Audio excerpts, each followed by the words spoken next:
Les indications de remboursement en France du gilet défibrillateur portable concernent en premier les patients qui ont fait un infarctus et qui ont une fraction d'éjection inférieure ou égale à 35% à plus de 48 heures de l'infarctus du myocarde. Ça représente d'ailleurs la plus grande partie des gilets défibrillateurs portables proposés dans les centres de cardiologie en France. Il n'y a pas que cela, il y a également les cardiopathies ischémiques pour lesquelles vous avez proposé une revascularisation et qui gardent une fraction d'éjection basse au cours de cette hospitalisation. Proposez-leur le gilet défibrillateur portable dans ce segment de temps.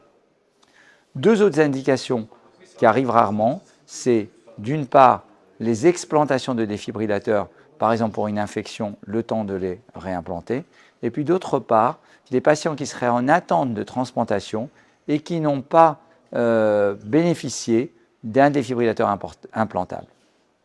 Une indication souvent méconnue et à ne pas négliger dans cette phase où on essaye d'optimiser les traitements de l'insuffisance cardiaque, c'est les patients qui ont une cardiopathie ischémique avec une fraction d'éjection inférieure à 30%, le temps que leur traitement soit optimisé.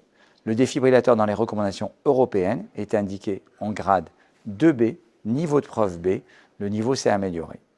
J'espère que ça vous a résumé les indications du gilet défibrillateur portable et je vous dis à bientôt.